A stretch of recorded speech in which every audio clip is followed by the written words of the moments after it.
What does that Marcus Aurelius quote mean to you? I think so many people want to say like, what is morality? What is morals? What is the right thing to do? A lot of people look back at their life and think, well, did I do good? Was it good at, did I do enough things that mattered and things like that? And I think ultimately we get so caught up in all these different discussions. And the end of the day, I say this to the guys that I coach, I say, no, like, if you're doing good or not, like, we don't need to talk about it. Like, if it's the right thing to do, like, you already know. And so that's kind of, to me, it's like, waste no more time arguing about what a good man should be one. It's just like, just do it. Like, you already know what to go do it. People have this requirement to check how they're getting on, right? Progress. You have a progress bar at the bottom of this YouTube video that people will be watching. You have a bank balance account that can tell you how close you are to your saving goal. And I think what people are doing a lot of the time is, okay, what is the plan that I'm supposed to follow? What are the steps? What are the guidelines? But yeah, ultimately, I think it comes down to focusing on action rather than focusing on discourse. Yeah, I think when we get caught up too much in checking off a box, right, or getting too much into the details of what we're doing, and trying to, like, a perfect morning is not necessarily checking off 10 different things you did, right? Cold plunge. I took my water as soon as I woke up. I made my bed. It's like, did you wake up and did you have peace? Did you enjoy it? I think for me, I try to tell. When I speak about this stuff, I like to think like, do you enjoy your life? Do you wake up and you're happy that you get to be you? Do you wake up and you go, you know what? I'm excited that I get to go do this again today. Like, I like being me when I wake up. And it's like, that's ultimately, I think the goal is do you have a happy life? Like, without the details, because there's no right way to do life.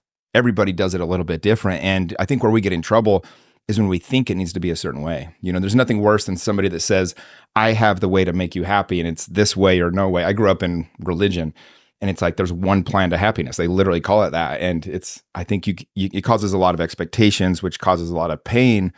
I think when you put all that aside and you just ultimately just look at your life and go, wait, do I enjoy who I get to be around? Do I enjoy waking up and being me every day? Are you excited to wake up is one of the best heuristics. I think there's I can't remember who it was. Johnny, one of my friends from the UK, told me about this doctor who said, as a man, if you wake up with an erection and take a good dump once a day, most things are sorted. And I was like, yeah, that's not bad. But I would add a third one in, which is you're excited to get out of bed. Yeah. Not because you're escaping something, but because you're excited to get out of bed. Yeah. What does it mean to be a healthy man, in your opinion? Yeah, I think there's a couple main things. I think ultimately it starts with and I think this one, there are kind of levels or steps to it a little bit. I think ultimately the first step is you can't be a liability to the people around you. If you're a healthy man, physically, you're able to do the things that you need to do in a day. If your kids need you to step up and, physically be a certain person for them, you're able to do it. If you had to carry them because they got injured or whatever else that might be. And then I think there's, financially, I think you have an obligation not to be a liability to the people in your life.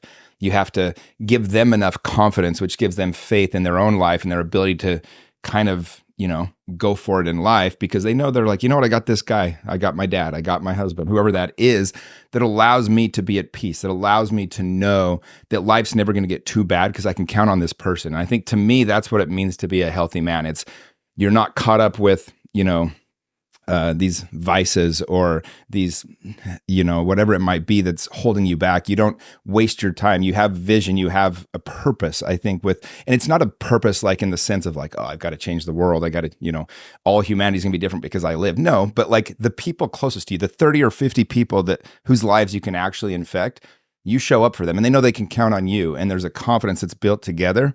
I think that's what it means to be a healthy man. Physically, financially.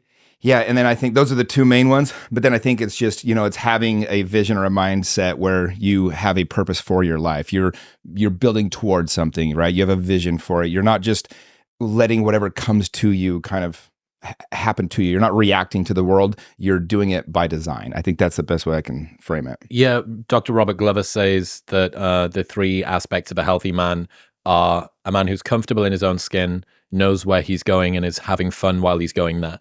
And I think that that's a really lovely breakdown. I had a really interesting conversation with a dude who's a good bit younger than me and you, and his community is filled with sort of 13 to 19-year-old guys, young dudes. They're into personal development and all the rest of this stuff.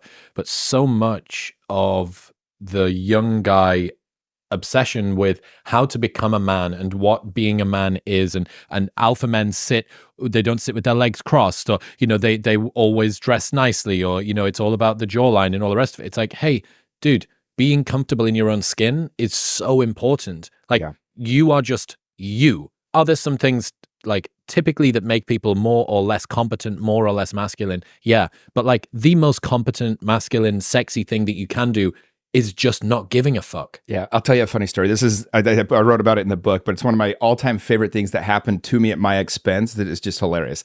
And I'd been studying masculinity. I'd been studying how to just be a more masculine man, right? And I go to this Tony Robbins event, his Date with Destiny event.